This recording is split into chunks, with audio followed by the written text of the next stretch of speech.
말씀 먼저 보겠습니다. 요한복음 14장 16절 17절입니다.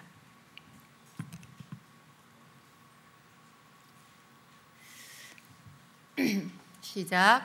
내가 아버지께 구하겠으니 그가 또 다른 보혜사를 너희에게 주사 영원토록 너희와 함께 있게 하리니 그는 진리의 영이라 세상은 능히 그를 받지 못하나니 이는 그를 보지도 못하고 알지도 못함이라. 그러나 너희는 그를 아나니 그는 너희와 함께 거하시며 또 너희 속에 계시겠음이라. 아멘. 네.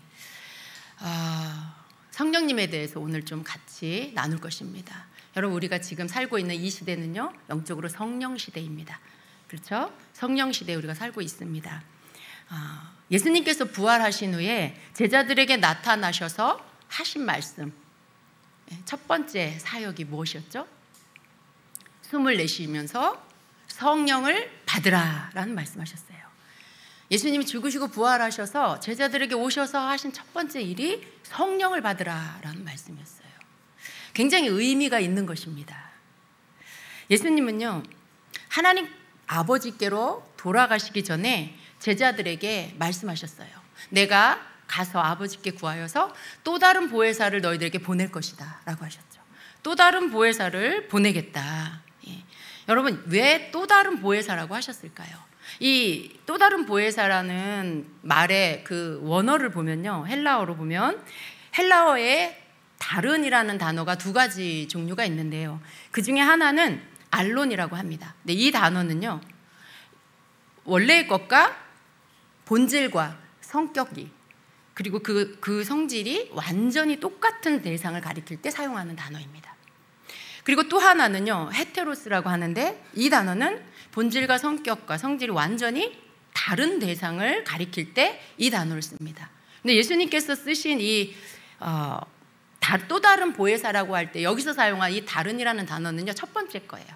전자의 그 알론이라는 단어를 쓰셨습니다. 그 말은 보혜사와 아주 그냥 모든 본질적으로, 성격적으로, 성질적으로 모든 게 다 완전히 똑같은 그런 또 하나의 보혜사를 보내주신다라는 그런 말씀이죠. 여러분, 예수님이 보혜사세요. 이 보혜사라는 말의 뜻이요, 곁에 계시는 분, 도와주시기 위해 함께 있는 분, 위로자, 상담자, 보호자, 그런 모든 중보자, 이런 뜻이에요. 예수님이 그러한 일로 우리에게 오셨죠. 보혜사세요. 또 다른 보혜사라는 단어를 쓰신 이유는요, 예수님과 똑같은 또 한 분의 보혜사를 보내주신다는 거죠. 그분이 누구예요? 그분이 바로 성령님이십니다. 우리가 이 단어를 제가 여러분에게 설명하는 이유는요, 성령님에 대해서 예수님과 차별을 두고 생각하지 말라는 뜻이에요. 예수님이 더 우월하시고 성령님이 예수님보다 좀 덜 우월하다, 이렇게 이 위고 아래다, 이렇게 생각하시면 안 된다는 거예요. 단어적으로 두 분이 완전히 똑같은 그런 분이라는 거죠. 그래서 성령님은요, 영이세요. 예수님은 하나님의 아들이신데 육신을 입고 이 땅에 오셨죠. 성령님은 영이세요. 예수님의 영이세요. 또 하나님의 영이시죠. 그런데 예수님하고 본질적으로 똑같으신 분, 그래서 또 다른 보혜사라고 말씀하신 겁니다. 보혜사라는 말의 원어는 파라클레토스죠. 파라클레토스, 곁에 있는 자, 도와주기 위해 함께 있는 자라는 뜻이에요. 그래서 또 다른 보혜사는 예수님이 곁에 계시고 함께 계셨다가 이제 하나님 아버지께로 승천하여 돌아가시고 다시 또 다른 보혜사를 우리에게 보내주셔서 우리와 함께 하신다라는 그런 말씀이죠. 또 다른 보혜사가 오셔서 믿는 자 안에 들어오시는 거예요. 여러분, 성령님은 또 우리가 또 기억해야 될 게 뭐냐면 인격이시라는 거죠. 성령님은 인격이신 하나님이세요. 인격을 갖고 계세요. 그래서 우리가 성령님을 단지 그냥 어떤 힘이다, 능력이다, 막 바람이다, 불이다, 이렇게 생각하시면 안 돼요. 그러한 것들은 성령님 안에 있는 능력이지만 성령님은 인격이십니다. 성령님이 능력이 아니고 성령님이 바람이 아니에요. 성령님 안에 있는 그러한 어떤 성령님이 갖고 계시는 능력들이죠. 성령님은 인격이십니다. 우리를 도와주시고 이끌어주시는 그런 분이십니다. 여러분, 예수님을 우리가 한번 생각해 보세요. 첫 번째로 오신 보혜사이신 예수님. 예수님이 계실 때에는요, 제한이 있었어요. 예수님이 계실 땐 육신을 입고 계시기 때문에 공간적, 시간적 제한을 받습니다. 예수님이 여기 계시면 저 바깥엔 계실 수가 없어요. 또 다른 교회에는 가실 수가 없어요. 그죠? 몸이 있기 때문에 공간적 제한을 받고 한 곳에밖에 못 계십니다. 예수님을 만나려면 사람들이 어떻게 해야 될까요? 예수님이 계신 곳으로 다 몰려와야 돼요. 다 만날 수도 없어요. 세계 곳곳에서 만약에 예수님을 믿는 자들이 예수님을 만나려고 많은 상담을 하려고 예수님을 찾아온다라고 할 때, 만일 예수님이 여기 계시는데 많은 사람들이 예수님을 만나서 상담받고 싶고 기도받고 싶고 뭔가 도움을 받고 싶은데 예수님을 만나려면 어떻게 해야 될까요? 끝도 없는 줄을 서야 되겠죠. 맨날 며칠을 기다려야 되겠죠. 예수님이 모든 사람들을 한꺼번에 만나 주실 수도 없고 모든 곳에 동시에 계실 수가 없어요. 그러니까 어떻게 해요? 예수님과 똑같은 그 본질을 갖고 계시는 인격이신 성령님을 보내주셨어요. 그것도 어떻게 해요? 영이신데 믿는 자 안에 들어오시는 거죠. 우리 안으로 들어오셔서 각 개인 믿는 자마다 각 개인 성령님이 영으로 그 안에 함께 계시는 거예요. 그래서 개인적인 변호사, 개인적인 중보, 개인적인 위로자, 돕는 자, 그런 모든 것들을 다 해주시는 거예요. 상담해 주시고 도와주시고 인도해 주시고. 그 일을 위해서 하나님이 믿는 자에게 성령을 보내주신 거예요. 예수님께서 내가 가는 것이 너희들에게 유익이다라고 말씀하신 이유가 여기에 있어요. 예수님이 계시면 너무 힘들어요. 예수님 만나려면 너무 힘들어요. 부활하신 예수님 만나려면 얼마나 힘들겠어요. 그런데 내가 떠나가는 것이 너희에게 유익이다. 왜요? 예수님이 가시고 나서 아버지께 구해서 또 다른 보혜사 성령님을 보내주시기 때문에 그분이 오시면 기다릴 필요도 없고 어딜 찾아가야 될 필요도 없고 우리 안으로 들어오셔서 믿는 자 안에 함께 살아주시기 때문에 예수님이 떠나가는 것이 유익인 거예요. 그런데 여러분, 예수님이 가시고 성령님을 우리에게 보내주신 이유가 뭘까요? 그것은 우리와 교제하기 위해서입니다. 그래서 우리하고 함께 살기 위해서 오신 거예요.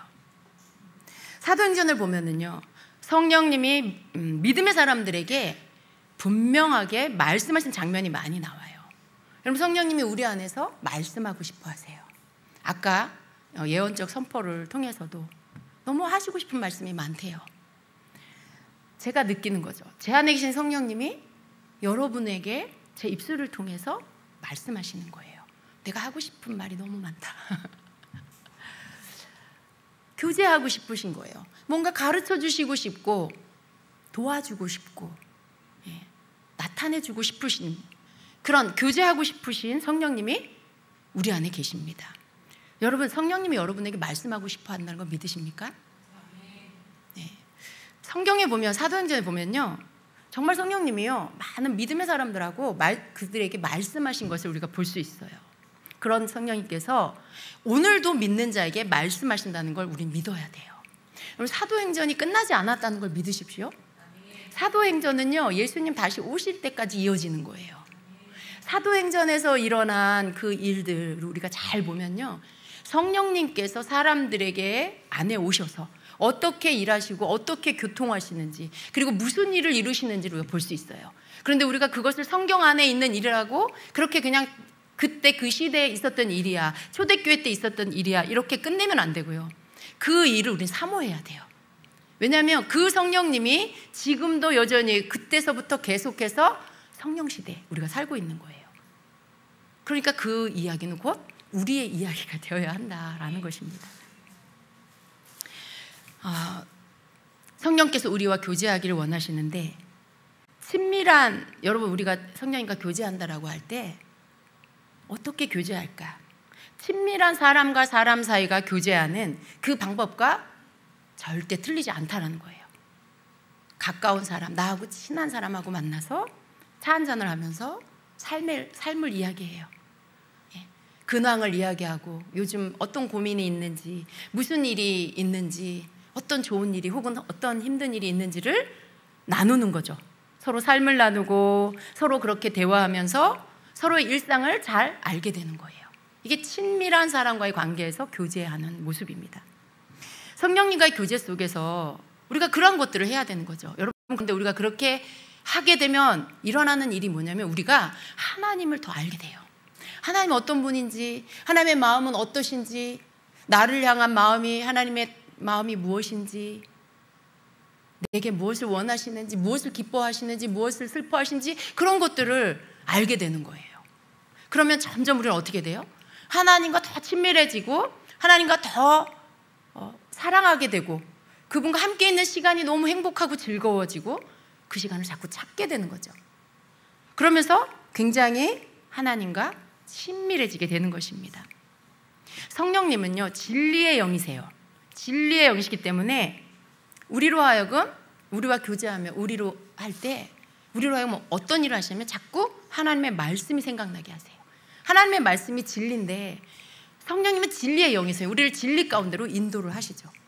우리를 하나님의 말씀을 자꾸 생각나게 해요. 때마다 일마다 무엇을 선택해야 될지 어떻게 해야 될지 모를 때 성령님 어떻게 해야 돼요? 무엇을 결정해야 돼요? 어떻게 선택해야 돼요? 할 때 하나님 말씀이 생각나게 하신다는 거예요. 왜냐하면 진리의 영이시기 때문에 진리 가운데로 우리를 인도해 주십니다. 그래서 우리를 하나님의 뜻 가운데로 인도해 주셔서 우리로 하나님의 뜻을 따라 살도록 인도해 주세요. 예수님께서 성령님을 이렇게 소개하셨습니다. 요한복음 14장 26절. 그러나 보혜사 곧 아버지께서 내 이름으로 보내실 성령께서 너희에게 모든 것을 가르쳐 주실 것이며 또 내가 너희에게 말한 모든 것을 생각나게 하실 것이다 라고 하셨어요. 또 내가 아버지께로부터 너희에게 보낼 보혜사 곧 아버지께로부터 오시는 진리의 영이 오시면 그 영이 나를 위하여 증언하실 것이다. 또 그러나 그분 곧 진리의 영이 오시면 그가 너희를 모든 진리 가운데로 인도하실 것이다. 그는 자기 마음대로 말씀하지 않으시고 듣는 것만 알려주실 것이요 앞으로 올 일들을 너희에게 알려주실 것이다. 또 그는 나를 영광되게 하실 것이다. 그가 나의 것을 받아서 너희에게 알려주실 것이기 때문이다. 또 아버지께서 가지신 것은 다 나의 것이다. 그렇기 때문에 내가 성령이 나의 것을 받아서 너희에게 알려주실 것이라고 말한 것이다 라고 말씀해요. 예수님의 이 말씀을 정리하면 이렇습니다. 곧 성령님은요 모든 것을 가르쳐 주신다는 거죠. 예수님의 말씀이 생각나게 하시는 분이라는 거예요. 또 성령님은 진리의 영이셔서 예수님을 위해서 증언하신다라는 거예요. 또 성령님은 자기 마음대로 말씀하시지 않고 예수님의 것을 받아서 알려주신다라는 거죠. 그래서 예수님의 영광을 나타내는 분이다라고 말씀해요. 그리고 앞에 일어날 일들을 알려주신다라고 말씀해요. 또 하나님 아버지의 것이 다 예수님의 것이라고 말씀해요. 그리고 성령님은 예수님의 것을 받아서 우리에게 알려주신다라고 말씀해요. 그러니까 성령님이 우리에게 알려주신 것은 곧 하나님에게로부터 나온 것이라는 거죠. 성령님은 그런 일을 하시는 분이다라고 예수님이 가르쳐주고 계세요. 그렇기 때문에 우리는요 우리 안에 오신 성령님과 함께 교제하는 삶을 살아야 하는 것입니다. 이러한 삶이 시작이 되려면 여러분 어떻게 해야 될까요? 여러분 이러한 삶을 살고 싶으시죠? 어떻게 해야 될까요? 우리가 다 알아요. 여러분 이거 어쩌면 모르는 게 아니라 알고 있는 것들이에요. 그런데 알아요. 아멘이에요. 사모해요. 근데 실제적인 삶에서 여러분 이걸 자꾸만 놓치는 이유는요. 어떤 이유에서 그러냐면 여러분이 마음에 성경에서 기록하고 있는 성령님에 대한 말씀 그리고 그분이 우리에게 행해 주시는 일이 어떤 일인지 읽어서 알기는 하지만요. 정작 이 말씀들을 믿는 진짜 믿음이 여러분에게 부족해요. 그걸 진짜로는 믿지 않을 때가 너무 많다는 거예요. 그냥 멀리 저기 저 신령한 죄종들이나 그렇게 하시겠지. 기도 많이 하는 그런 분들은 그렇게 하시겠지. 이렇게 생각하고 나와는 좀 상관없는 일이다라고 생각하는 그것 때문에 자꾸만 여러분 이것을 실제적으로 삶 가운데서 놓치게 된다라는 거예요. 근데 여러분 진짜 믿음이 없으면 여러분 삶에서 이것을 계속해서 행하기가 너무 어렵습니다. 제일 필요한 첫 번째 여러분 마음에 장착해야 될 게 뭐냐면 말씀을 있는 그대로 믿는 마음이에요. 여러분이 그 말씀을 믿고 나에게 하시는 말씀이다. 내가 그렇게 할 수 있다. 나에게 그렇게 하신다라는 것을 여러분이 믿는 마음을 계속 가지고 있어야 돼요. 가지고 있다가 버려버리고 가지고 있다가 놓쳐버리고 그게 아니고요. 계속 그걸 믿어야 돼요. 성령님이 내 안에 계신다라는 것을 추상적으로 지식적으로만 아는 것에 그쳐서는 되지 않는다라는 거예요. 사도행전을 보면요, 성령님은 믿는 사람들에게 끊임없이 말씀하시고 교제하신다는 것을 볼 수가 있어요. 그 시작은 어디서부터 시작되냐면 바로 오순절 마가다락방에서부터 그 기도하던 사람들에게 성령이 임하신 후부터 시작이 됩니다. 시대에도요, 성령님의 활동이 있었어요. 그렇지만 그것은 아주 극소수의 믿음의 사람들에게만 있었습니다. 보통의 사람들에게, 보통의 하나님 믿는 사람들에게 그런 일이 일어난 게 아니에요. 아주 극소수의 사람에게만 그런 일이 있었어요. 그러나 사도행전 2장 오순절 마가다락방에서 성령이 임하신 이후에는요, 사도행전 전체를 보면 성령님은 사도들, 주의 종들뿐만 아니라 집사에게도 또 평신도에게도 말씀하신 것을 볼 수가 있어요. 사도행전 6장 10절에 보니까 그러나 스데반이 지혜와 성령으로 말함으로라고 해요. 네. 근데 여기 나오는 스데반은 직분이 뭐예요? 집사예요.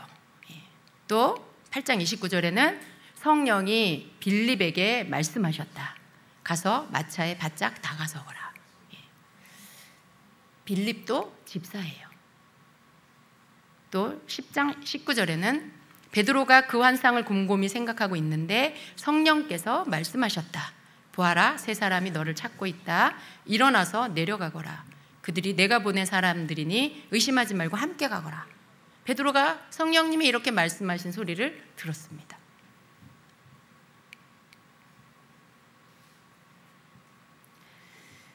그리고 21장 10절에 보니까 아가보라는 예언자가 바울에게, 성령의 음성을 듣고 바울에게 이야기해 주는 장면이 나옵니다. 여기서 아가보는요, 그냥 일반 믿는 사람이죠. 우리 어떤 이렇게 주의 종, 사도 이런 사람은 아닙니다. 근데 그가, 아가보라는 예언자가 유대에서 내려와 우리에게 와서 바울의 허리띠를 가져다가 자기 손과 발을 묶어서 말하였다. 유대 사람이 예루살렘에서 이 허리띠 임자를 이와 같이 묶어서 이방 사람의 손에 넘겨줄 것이라고 누가 말씀하셨다고요? 성령이 말씀하십니다 라고 말하고 있어요. 그러니까 성령님은 오순절 이후 오신 성령님은요, 믿는 자 안에 오셔서 무슨 직임과 직분, 신분 그런 것과 상관없이 모든 믿는 자 안에서 말씀하신다는 거죠. 그걸 성경에서 말씀하고 있어요. 여러분 중에 평신도도, 다 평신도죠. 평신도인데 직분이 있는 사람도 있고 없는 사람도 있고 집사도 있고 권사도 있고 장로도 있고 전도사도 있고 다 있어요. 근데 그 직분에 따라 그것에 따라 누구에겐 말하고 누구에겐 말하지 않는 게 아니라 모든 믿는 자에게 말씀하신다는 것을 성경에서 볼 수 있습니다. 성령님은요, 믿는 자 안에 들어오셔서 함께 사십니다.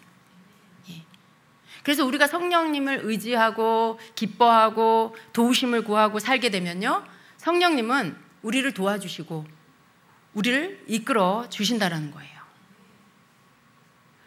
하나님의 음성을 듣는다는 것은요, 우리 안에 오신 성령님의 음성, 성령 하나님의 음성을 듣는 거예요.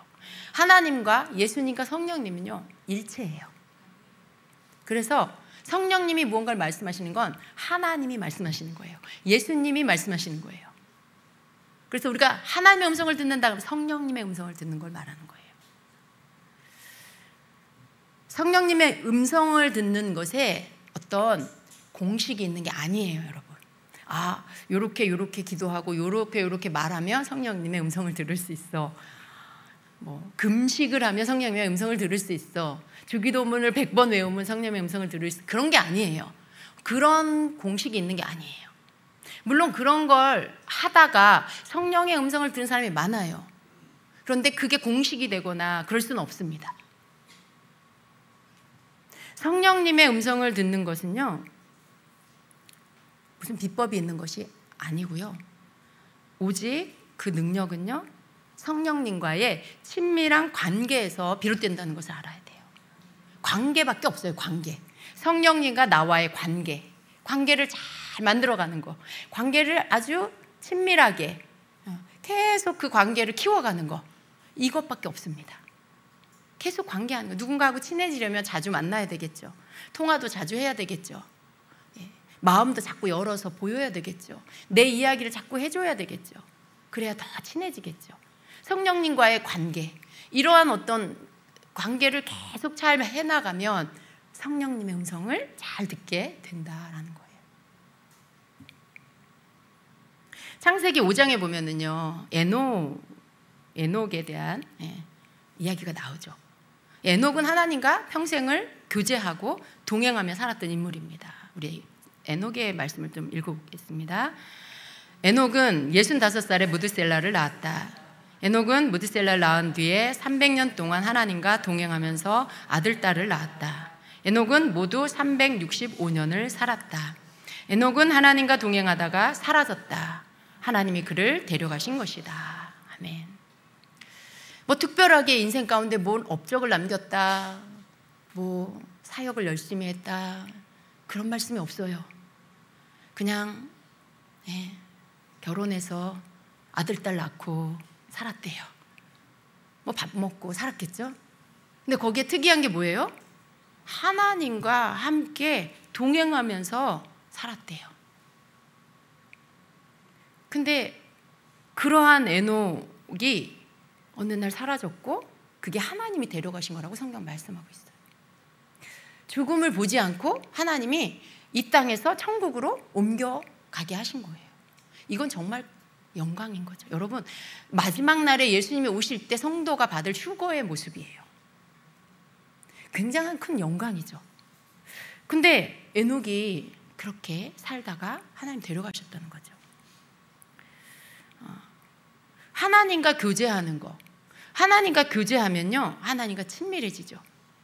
하나님과 교제하면 하나님과 동행하게 되죠.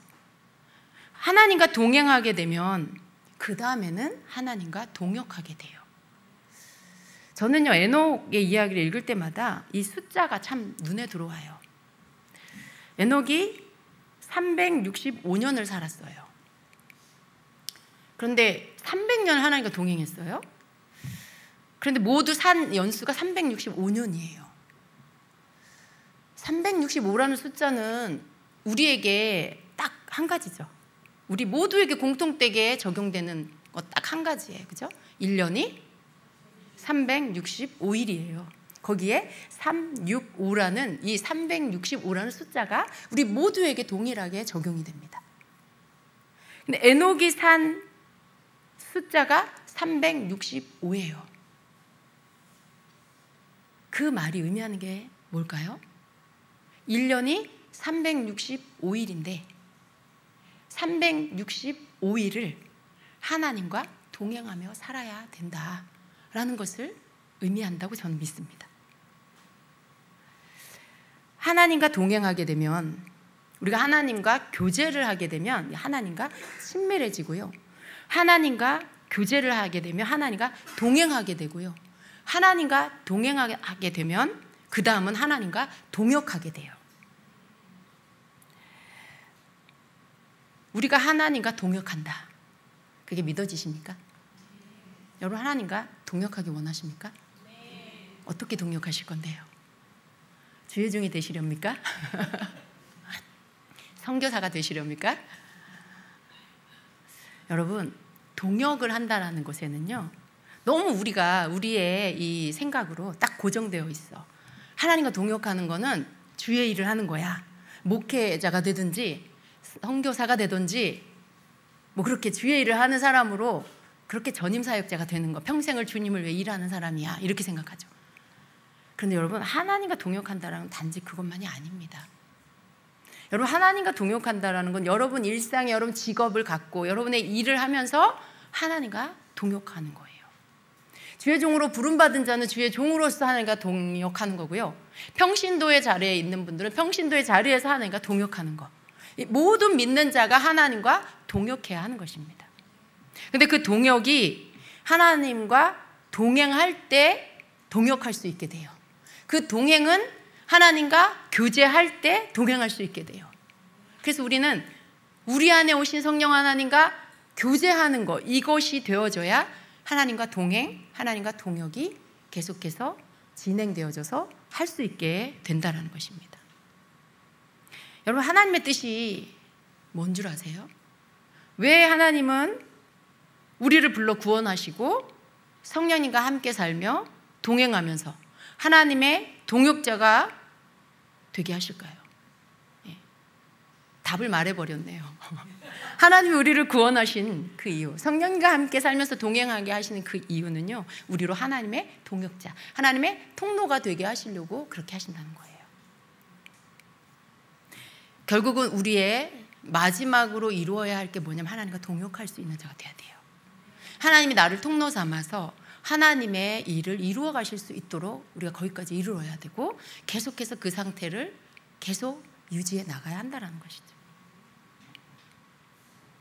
사도행전에 나오는 성령의 음성을 듣고 순종하여서 행하는 사람들은요, 모두가 하나님의 일을 한 것을 볼 수 있어요. 하나님의 음성 듣고 성령의 음성 듣고 순종하고 그렇게 했던 사람들 모두가 하나님의 일을 했어요. 공통점이 뭐냐면 그들은요, 자기 욕심이나 욕망을 이룬 것이 아니에요. 하나님이 인도하시는 일, 지시하시는 일을 순종하며 따라갔어요. 거기에 그 결과물이 뭐냐면 영혼을 구원하는 일, 사람들에게 성령 받게 하는 일, 병 고치고 귀신을 내쫓는 일, 이런 일이었어요. 하나님이 하신 일이죠. 그래서 우리는요, 성령을 받았다면 하나님과 동역하는 사람이 될 수 있다는 것을 믿어야 합니다. 사도행전을 보면서 일반 평신도들도 이렇게 하나님과 동역을 했네? 라는 것들을 보고 그게 바로 여러분이라는 걸 아셔야 돼요. 그게 바로 여러분 한 사람 한 사람이라는 걸 믿으셔야 된다는 거예요. 그렇다면 하나님이 나에게도 말씀하시겠네. 하나님이 나도 이끌어 주시겠네. 하나님이 나에게도 무엇을 하라고? 나를 인도해 주시겠다. 그걸 믿고 그것을 할 수 있는 자로 준비하는 그런 자가 되어야 한다는 것입니다. 그래서 우리는 그렇게 성령님 안에서 우리가 성령을 받았고 우리가 성령 안에서 하나님과 동역하는 사람이 될 수 있다는 것을 믿고 성령님이 내 안에서 나를 인도해 가실 수 있도록 내가 그것을 위해서 힘쓰는 사람이 되어야 한다는 것입니다. 여러분, 이 대목에서 내가 하는 일들 다 내려놔야 되나 이런 생각하지 마시기 바랍니다. 내가 하는 생업을 다 때려치고 내가 날마다 기도하고 성경 보고 기도하고 성경 보고 금식하고 이런 일만 해야 되나? 그래서 하나님이 나에게 뭘 말씀하시는지 듣고 그것을 따라 순종해야 되는 삶을 살아야 되나? 이렇게 생각하지 마시기 바랍니다. 여러분, 하던 일 잘 하세요. 하던 일 열심히 하셔서 돈도 많이 버시고 많은 사람들과의 좋은 관계도 만드시고 그들에게 여러분 안에 계신 성령님이 그에게 사랑을 베풀어줘라. 그에게 밥을 사줘라. 그가 너에게 관심을 가질 때 네 안에 있는 기쁨의 이유가 뭔지를 말해줄 수 있도록 준비해라. 이런 부분들, 여러분이 아무런 세상과 관계 안 갖고 아무 일도 안 하고 아무 사람도 안 만나고 골방에 들어가서 기도만 하고 말씀만 보면 여러분이 누구에게 복음을 전하며 어떻게 복음을 전할 수 있겠어요? 돈도 없고 아는 사람도 없고 어떻게 할 수 있겠어요? 여러분은 여러분의 일을 열심히 하셔야 돼요. 여러분의 일을 열심히 하면서 만나게 하는 영혼들, 또 하나님께서 주시는 재정, 이런 모든 것들을 갖고 영혼들을 만나고 그들에게 아까 그 빌립에게 성령님이 하신 것처럼 에디오피아 내시에 그에게 가라. 그에게 가까이 가라. 그가 뭘 하고 있는지 보고 그가 보니까 뭐예요? 예수님을 알려줘야 돼. 구약만 읽고 있어. 할 일이 뭔지를 알게 하시는 거예요. 그냥 집사인데 성령님이 그렇게 쓰시는 거죠. 여러분 각자의 하고 있는 그런 생업 안에서 여러분의 그 하는 일터 안에서 성령의 음성을 듣고 뭔가 지시하시면 그것을 따라 순종할 수 있는 사람이 되어야 한다는 거예요. 그게 동역입니다. 그게 여러분의 자리에서 할 수 있는 동역이에요. 여러분, 그런데요, 우리가 그런 사람이 되기 위해서는요, 끊임없이 자기 관리를 해야 돼요. 우리 여러분 자신이 가장 많이 싸우는 대상이 누구입니까? 누구예요? 아우, 역시 여러분은 참 말씀을 참 잘 들어서 우리 짐재교회 성도님들은 참 제가 뭐 어떻게 말을 해도 찰떡같이 잘 알아듣고 중요한 건 잊지 않고 계시고, 그렇죠? 여러분이 가장 많이 싸우는 대상이 여러분 자신이죠.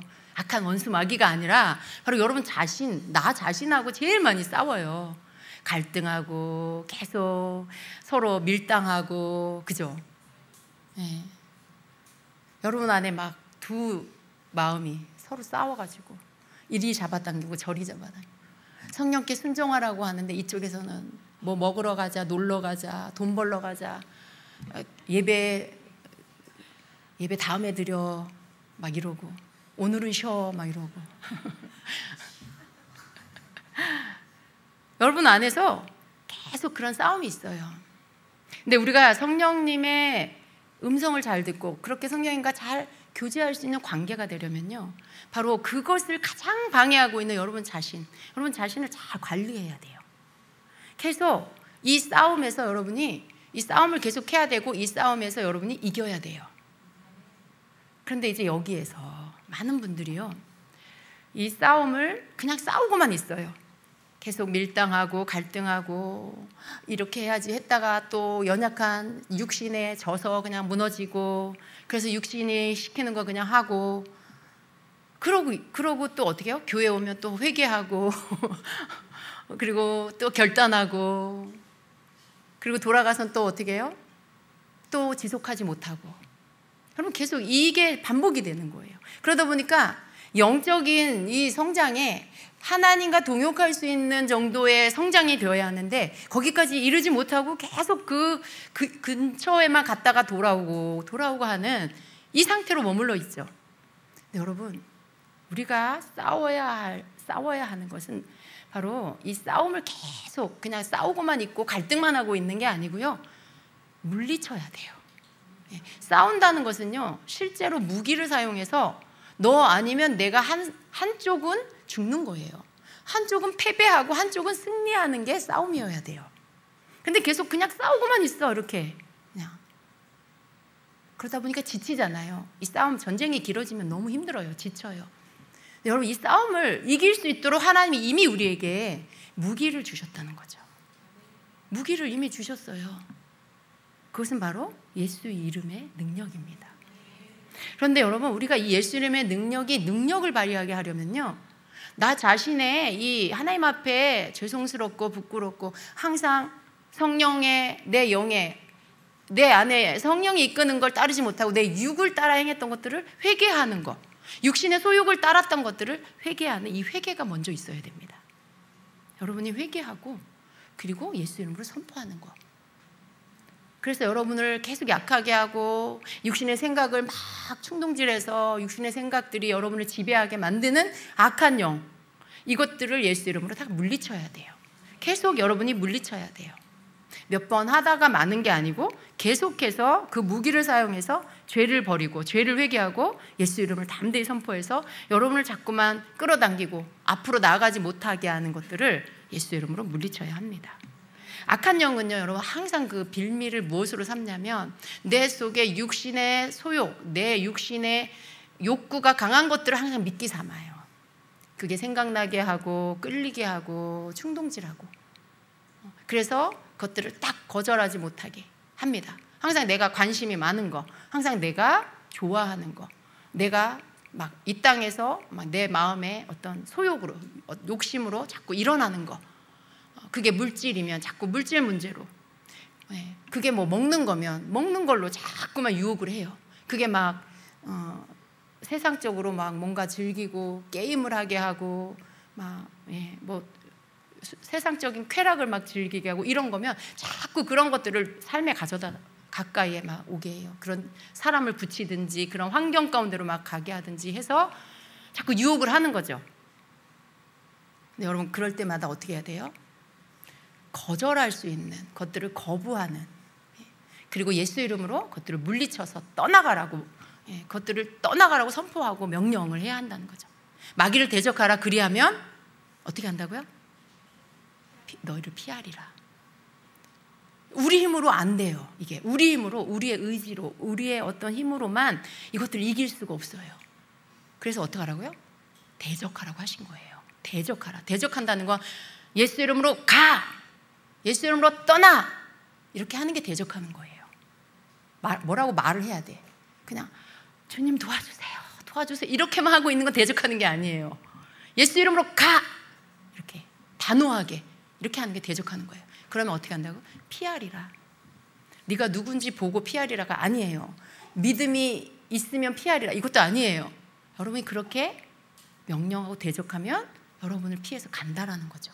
근데 이걸 우리는 계속 사용해야 돼요. 왜냐하면 이것은 우리에게 주신 무기이기 때문에 영적인 어떤 싸움에 있어서는 항상 이 무기를 사용해야 한다라는 것입니다. 그래서 이 무기를 사용해서 계속 방해하는 것들을 제거해 나가야 합니다. 그리고 회개라는 것은 여러분 항상 여러분 아주 자주 쓰는 물건은 가까이에 두죠. 어디 저기 선반 높은 곳에 손 안 닿는 곳에 막 그렇게 넣어놓지 않잖아요. 여러분이 주방에서 자주 쓰는 물건은 여러분 언제나 손 닿는 곳에 이렇게 걸어 놓든지 바로 쓸 수 있게 두죠. 그런 것처럼 회개라는 것은요, 여러분 그냥 수시로 하는 거다 생각하셔야 돼요. 수시로 내 마음에 꺼리낀다, 뭐가 마음에 좀 주님하고 약간 내가 멀어진 것 같다, 이건 분명히 육신의 소욕이다. 내가 어떤 육신적인 생각에 내 마음을 채웠다. 이런 것들이 여러분 삶에 수시로 있을 수 있어요. 그럴 때마다 회개로 여러분 씻어야 돼요. 회개로 여러분 정결하게 씻고 그것을 고백함으로 인해 여러분 죄가 여러분 가운데서 자리 잡지 못하게 하셔야 된다는 거죠. 왜냐하면 그 죄를 방치하고 있으면 주님과의 관계가 점점 더 뭐가 이렇게 껴요. 때가 끼듯이 주님과의 관계에 자꾸 뭐가 껴서 희미해지고 앞이 잘 안 보여요. 잘 들리지도 않고. 그래서 자꾸만 죄를 그냥 늘 회개는 가까이에 두는 물건처럼 수시로 내가 하나님 앞에 고백하고 내 마음을 살피고 내 상태를 살피고 뭔가 좀 맑지 않은 상태, 좀 이상하게 뭐가 좀 축 처진다, 자꾸 감사가 나오지 않는다, 자꾸 주님 이름을 부르지 않고 다른 생각하고 다른 거 더 많이 이렇게 마음에 입술에 한숨 나오고 자꾸 그냥 무슨 신세 한탄하고 있다. 여러분 입에서 나오는 여러분 소리를 여러분 들어야 돼요. 내 입에서 나오는 말이 감사여야 돼요. 어떤 상황에서든지 여러분이 감사할 수 있어요. 감사할 게 없다? 그거는 여러분이 지금 마음에 하나님 앞에 기쁨이 없어서 그래요. 감사할 건요 너무 많아요. 아침에 눈을 뜨는 거 감사하죠. 맑은 하늘 보는 거 감사하죠. 구름 낀 하늘 보는 것도 감사하죠. 초록잎을 보는 거 감사하죠. 그 나뭇잎이 바람에 흔들리는 거 보는 것도 감사하죠. 비가 오는 것도 너무 감사하죠. 비 온 뒤에 도로가 깨끗이 씻겨진 것도 너무 감사하죠. 밥을 먹을 수 있어 감사하고, 여러분이 이렇게 움직일 수 있는 것도 감사하고, 다 감사한 거예요. 돌아보면 다 감사한 거예요. 여러분 생각해보세요. 그거 여러분이 만들어낼 수 있어요? 여러분이 만들어낼 수 있냐고요? 돈 주고 살 수 있어요? 다 하나님이 주신 거예요. 그 모든 것들이 다 하나님 주신 거예요. 우리가 생각해보면 다 감사한 것뿐이에요. 감사하기로 작정하면 입에서 계속 감사가 나와요. 하나님 이것도 감사해요. 어려운 일을 만나도 더 크게 사고 나지 않은 거 감사하고, 더 심각하게 되지 않은 거 감사하고. 여러분 우리가 얼마든지 어떤 상황에서도 감사를 찾을 수 있습니다. 우리의 입술에서 계속 감사가 나와야 돼요. 이게 성령님과 나와의 관계에 때가 끼지 않게 하고 흐릿해지지 않게 하는 아주 좋은 방법입니다. 그렇게 하면서 성령과의 관계가 막히지 않도록 계속 내가 일상생활 속에서 계속 성령님과 교통할 수 있는 것들을 열어가야 돼요. 주님 감사합니다. 이렇게 해주셔서 감사합니다. 이렇게 이런 걸 볼 수 있어서 감사합니다. 주님 갑자기 바람이 부는데 너무 시원해요. 주님 감사해요. 그럼 모든 게 다 감사여야 돼요. 그럼 모든 게 여러분 감사가 될 때 여러분에게 말씀한 성령님의 음성을 듣게 되는 거예요. 그렇게 좋으냐? 너는 그것도 감사하냐? 내가 너무 기쁘다. 난 네가 행복한 게 너무 좋구나. 그런 주님의 음성이 그냥 바람결 따라 들려오고, 여러분 바람이 부는데 내 안에서 성령님이 이렇게 말씀하시고, 그래서 주님과의 관계 안에 뭔가 끼지 않게 되는 겁니다. 그래서 회개는요, 방치하지 마시고 수시로 여러분 그냥 마음이 좀 불편하다, 화가 난다, 막 평강이 깨지고 뭔가 막 긴장이 된다, 예민해졌다 내가. 그러면 여러분 그냥 빨리 여러분 상태를 점검하시면서 주님, 제가 지금 이래요. 평강이 없어요. 내가 지금 너무 예민해요. 지금 내가 지금 막 자꾸 짜증이 나고 화가 나요. 근데 이거 주님 주신 거 아니잖아요. 주님, 이런 마음들 걷어내 주세요. 주님, 제가 왜 이런 마음을 들어왔을까요? 주님, 용서해 주세요. 회개합니다. 깨닫게 해주세요. 어디서부터 이게 잘못된지 알게 해주세요. 주님, 저 이 마음 버립니다. 씻어주세요. 막 이렇게 하는 거예요. 이게 여러분 마음 청소하는 거예요. 생각을 청소하는 거예요. 그렇게 하시면서 성령이 여러분을 이렇게 씻어 만져서 여러분을 씻을 때 여러분이 뭐 이렇게 그런 것들이 여러분이 떠나가는 걸 느껴요. 그러면 다시 평안해지고 안정감이 오고, 그러면서 주님과의 관계 안에 여러분이 평강을 누리게 됩니다. 이게 여러분 삶에 그냥 계속 늘 있어야 돼요. 그래서 회개를 너무 무겁고 어려운 걸로 생각하지 마시라는 거죠. 늘 그냥 수시로 꺼내서 사용하는, 여러분 늘 쓰는 도구처럼 회개는 그렇게 여러분 자신을 늘 씻는, 하나님 앞에서 정결하게 여러분 마음을 지키기 위해 늘 사용하는 것이다 라고 생각하셔야 됩니다. 우리가요, 인간이 육신에 속한 생각을 끊임없이 하게 되면요, 성령을 따라 살기가 어려워요. 우리 육신이잖아요. 육신을 따라 사는, 우리는 육신이 보이고요, 이 땅의 육적인 모든 것들, 이 물질 세계 안에 있는 것들이 눈에 보일 수밖에 없어요. 여러분 옆에 사람 영이 보이세요? 여러분 옆에 사람 영혼이 안 보이시죠? 뭐가 보여요? 육이 보여요. 여러분이 보고 있는 모든 게 육이에요. 육. 우리 눈에 보이기 때문에 우리가 자꾸 육신의 생각을 안 할 수가 없어요. 근데 이 육신의 생각을 끊임없이 하게 되면 성령을 따라가면서 살기가 어렵게 된다는 거예요. 성령을 따르는 삶을 살기가 너무 어려워요. 우리는 이것들을 자꾸, 물론 여러분 우리가 눈을 감고 살라는 게 아니라 늘 우리 안에, 우리가 눈에 보이는 게 육에 관계된 것처럼 늘 우리 생각 가운데 육의 생각이 들어올 수 있어요. 근데 이것들을 우리가 관리를 해야 한다는 거죠. 그 생각이 들어오도록 그냥 내버려 두면 안 됩니다.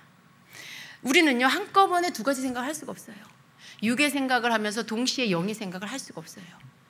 두 가지 생각을 한다는 것은요, 어떤 한 가지에 치우쳐 있든지, 아니면 여러분 생각의 상태가 그래요. 어떤 한 가지를 내가 묵상하고 있든지, 육이든 영이든, 아니면 두 생각 안에서 내가 갈등을 일으키고 있는 그런 경우밖에 없어요.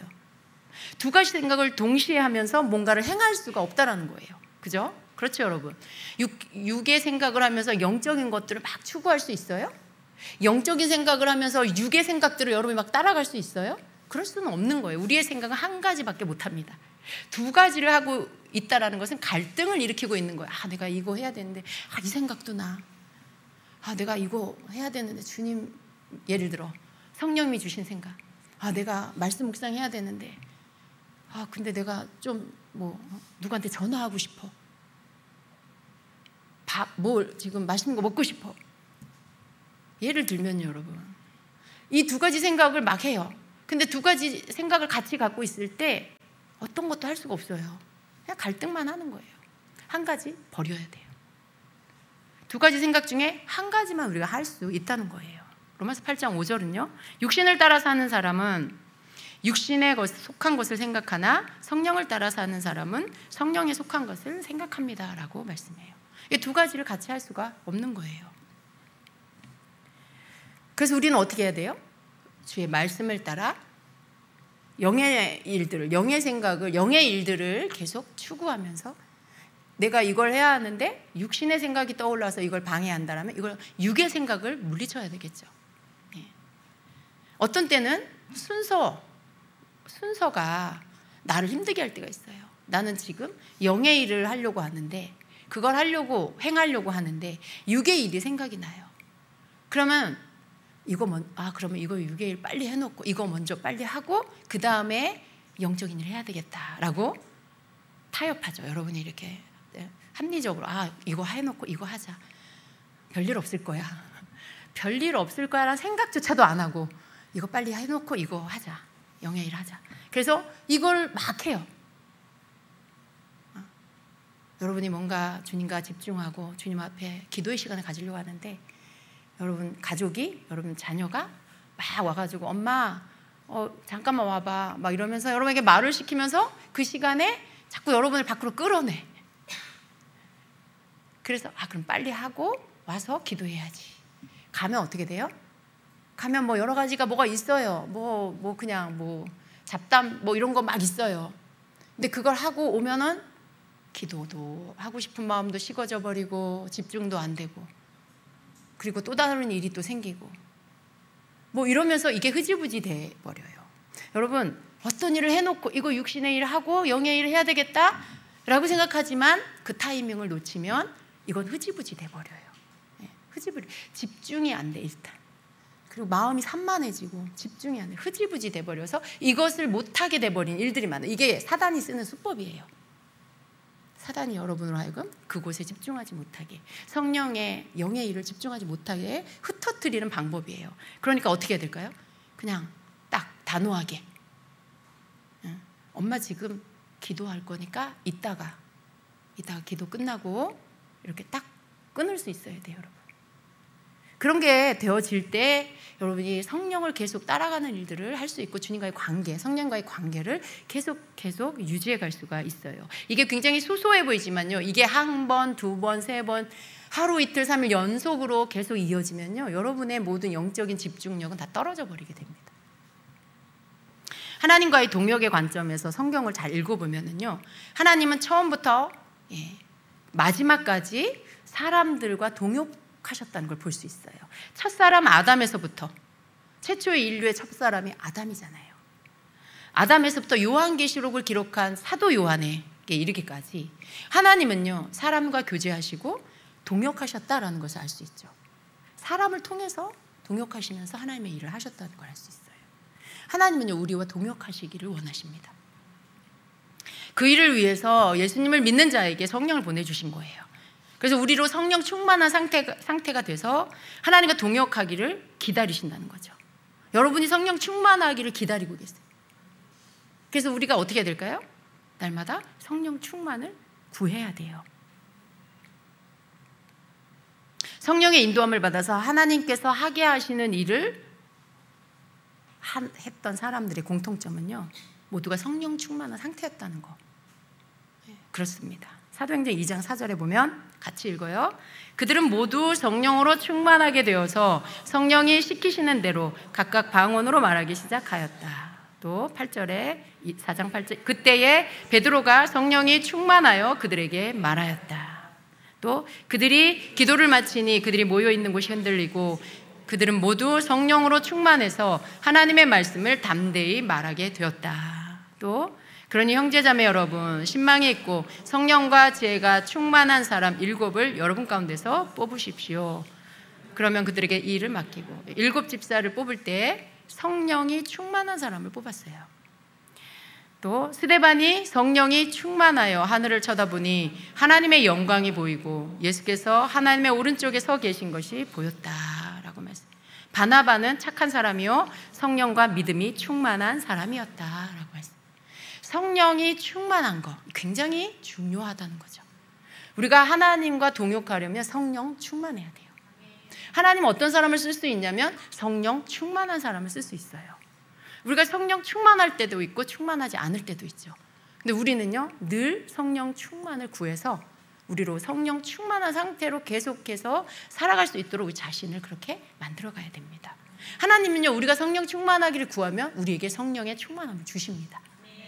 우리가 성령 세례를 한 번 받지만요, 그걸로 끝나는 게 아니고 계속해서 위로부터 부어주시는 성령의 충만함을 받아야 돼요. 이것을 우리가 잘 쓰는 용어로 성령의 기름 부음이라고 말하죠. 그 기름 부음, 그 성령의 충만을 우리가 계속 사모해야 되고 그것들을 추구하며 계속 그것을 구해서 받아야 된다는 것입니다.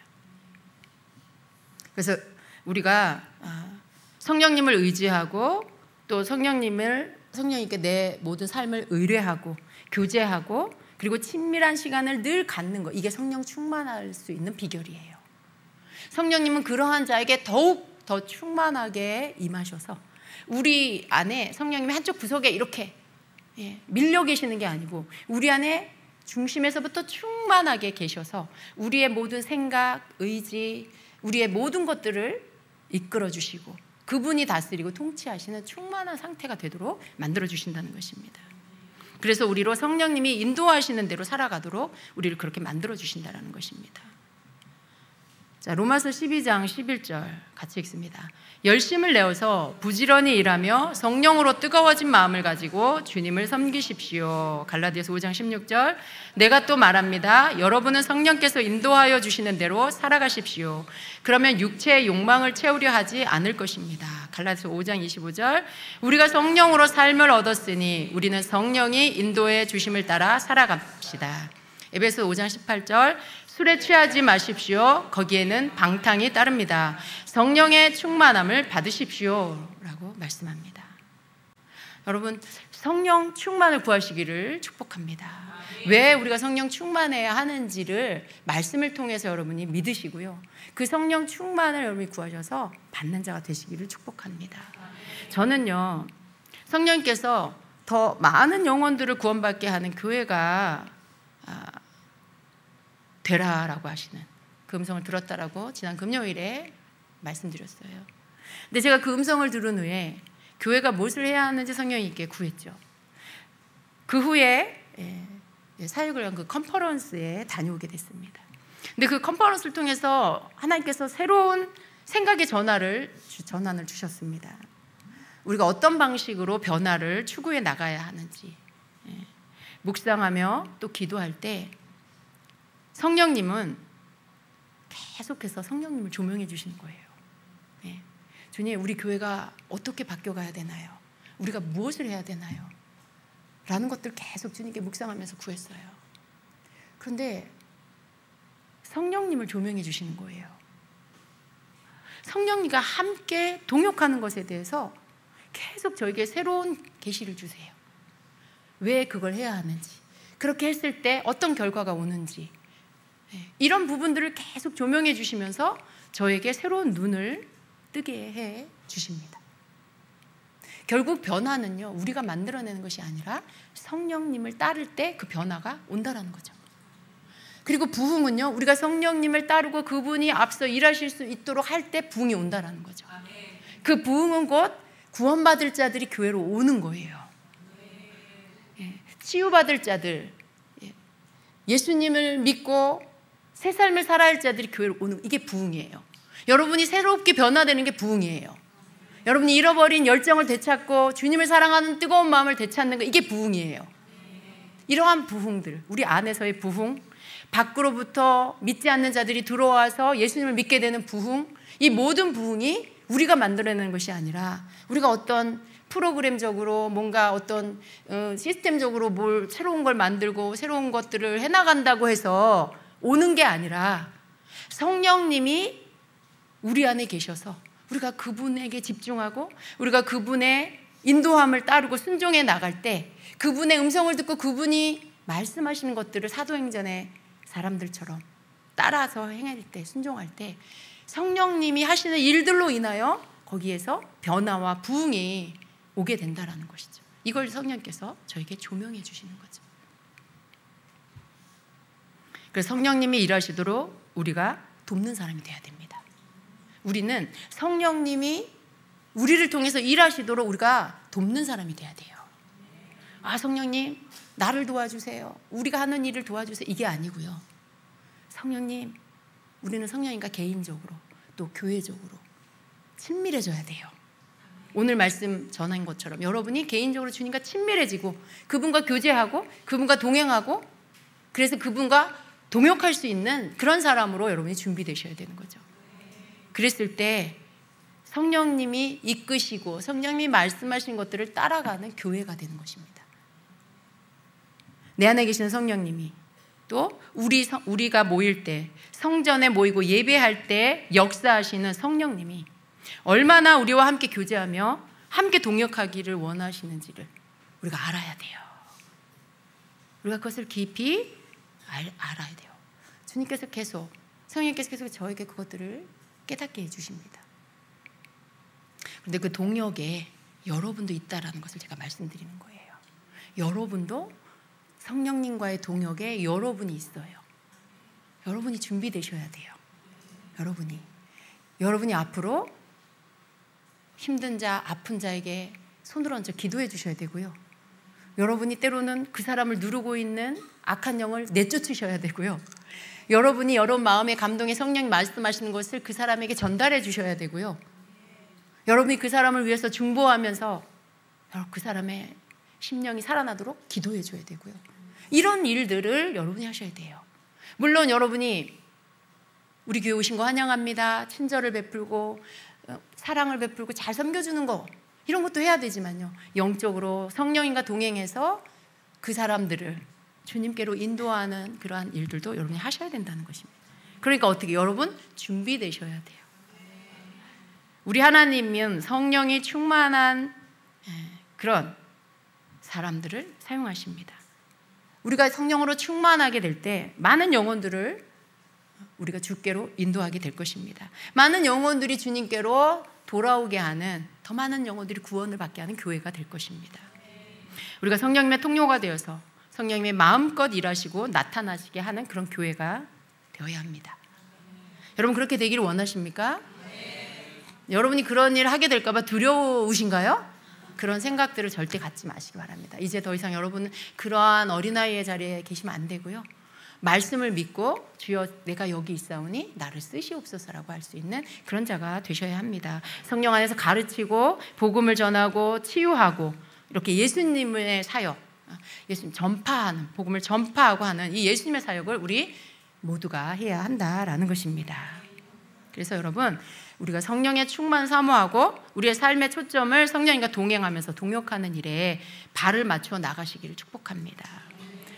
우리는 무엇을 하든 어디에 있든 성령님과 함께 하려고 애써야 합니다.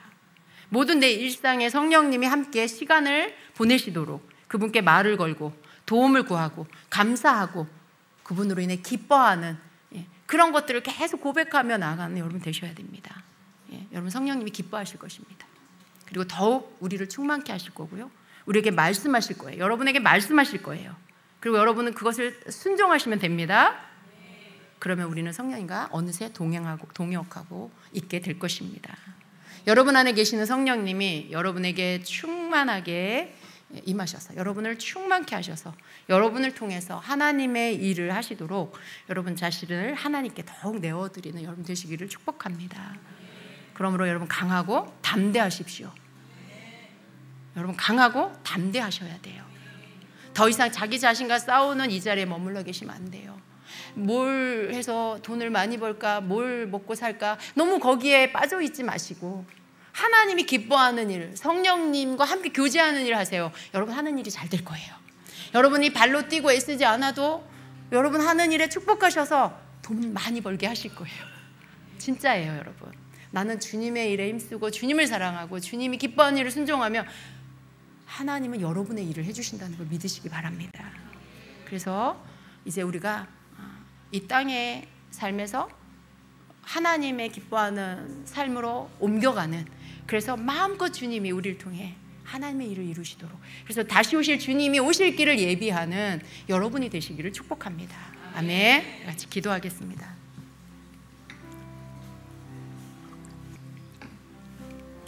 이 시간에 우리 같이 기도합니다. 여러분 마음 가운데 담대하게 주님 앞에 부르짖으세요. 여러분이 성령님을 사랑한다고, 주님을 사랑한다고 고백하시면서 여러분 자신을 드리는 기도를 하세요. 그리고 제가 여기 있사오니 주님 저를 날마다 이끌어 주시옵소서라고, 주님 날마다 저에게 말씀해 주시고 제가 주님의 말씀을 음성을 듣고 순종하는 그런 자가 되겠습니다. 저를 이끌어 주시옵소서라고 더 가까이 주님께로 나아가겠습니다. 저를 이끌어 주시옵소서라고 여러분 기도하시고요. 우리 주여 세 번 부르고 함께 기도하겠습니다. 주여